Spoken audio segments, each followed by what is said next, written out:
You think you've forgotten the past, but your shoulders are always tight. Your stomach is constantly in knots, and you haven't had a good night's sleep in years. Your mind might be trying to convince you everything's okay, but your body is telling the honest truth. This isn't just a collection of random aches and pains. It's the silent language of trauma, and your body is keeping a detailed score. Welcome to a deeper understanding of how our past lives within us, not just in our memories, but in our very cells. Have you ever felt a sudden wave of anxiety out of nowhere? Or maybe you overreact to small stressors with a full-blown fight-or-flight response. These aren't signs of weakness. They're echoes of past events that your body is still holding on to. When we experience something overwhelming, something too big for our minds to process at that moment, our bodies step in as a protective container. The stress, the fear, the grief, it doesn't just disappear. It gets stored away in our muscles, our connective tissues, and our nervous system, waiting for a chance to be released. This is what we call somatic trauma. It's the physical manifestation of emotional wounds. Think of your body like a library. Every experience is a book, and traumatic experiences are the heavy, dusty volumes tucked away in the darkest corners. Your conscious mind might have forgotten they're even there, but your body, the librarian, knows the location of every single one. That persistent tension in your jaw? It could be unexpressed anger. That chronic back pain that no doctor can explain? It might be the weight of old burdens you're still carrying. Your body is trying to communicate with you, sending signals through physical sensations. The problem is, most of us have been taught to ignore or numb these signals. We take a painkiller, we distract ourselves, we push through it. But this only silences the messenger. It doesn't resolve the message. So how does this all work on a biological level? Let's talk about the superstar of our nervous system, the vagus nerve. Imagine the vagus nerve as a massive information highway that runs from your brain all the way down to your gut, connecting to nearly every major organ along the way. It's the main line of communication between your mind and your body, constantly sending updates back and forth. When you're calm and feel safe, the vagus nerve sends signals that promote rest and digestion. Your heart rate is steady, your breathing is deep, and you feel at ease. But when you perceive a threat, whether it is a real danger or a memory trigger, the vagus nerve sounds the alarm, kicking your sympathetic nervous system into high gear. Your heart pounds, your muscles tense up, and you're ready to fight or flee.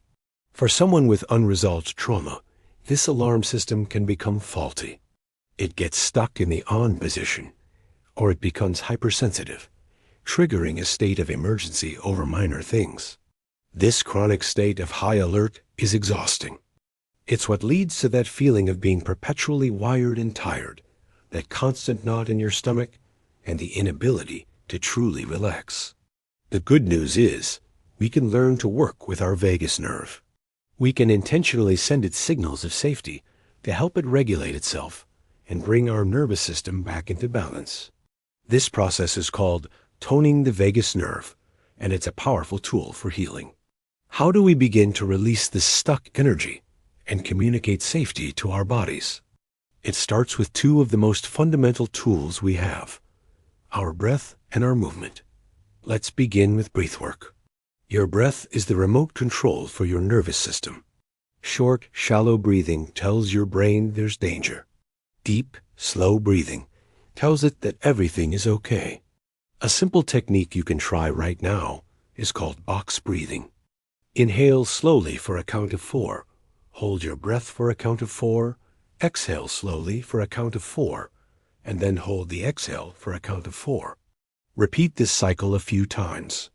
Notice how it immediately starts to calm your system.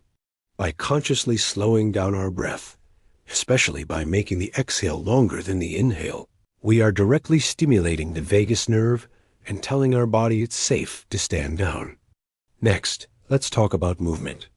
When our bodies get stuck in a freeze or flight response, that survival energy gets trapped in our muscles. Somatic practices like shaking, gentle stretching, yoga, or even dancing can help release this pent-up energy. Have you ever seen an animal shake vigorously after a scare? That's their natural way of discharging the stress hormones and resetting their nervous system. We humans have the same instinct, but we often suppress it. Allowing your body to move intuitively, to shake out the tension in your arms and legs, or to stretch in a way that feels good can be incredibly liberating. It's not about doing a perfect workout. It's about listening to what your body needs and giving it permission to let go. These practices aren't just physical exercises. They are dialogues with your past, allowing the stored stories to finally be heard and released. The final and most crucial step in this journey is integration. Healing isn't about getting rid of the past or forgetting what happened. It's about bringing your mind and body back into a harmonious relationship. It's about reconnecting the narrative in your head with the sensations in your body so they are no longer at war with each other. This is where mindfulness comes in. By practicing mindfulness, we learn to observe our physical sensations without judgment. Instead of immediately labeling that tightness in your chest as anxiety and trying to push it away, you can approach it with curiosity. You can ask, "Hello, tightness. What are you trying to tell me?" This creates a bridge between your conscious mind and your body's wisdom. This process of integration allows you to feel the feelings, process the stored emotions, and finally complete the survival responses that were interrupted long ago. You learn that a sensation is just a sensation. It's not dangerous, and it will pass. As you build this new relationship with your body, you begin to build a new sense of safety from within. You're no longer living in a body that feels like a stranger or an enemy, but in a home that you understand and trust. It's a journey from being fragmented to becoming whole.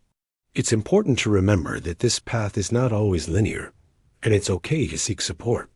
Working with a trauma-informed therapist or a somatic practitioner can provide a safe and guided space to explore these deep-seated patterns. They can help you navigate the emotions that come up and provide tools tailored to your specific needs. If you feel overwhelmed, remember that resources like the National Suicide and Crisis Lifeline are available by calling or texting 988 in the US and Canada. You don't have to walk this path alone. Your body has been carrying these burdens for you, waiting patiently for you to be ready to listen.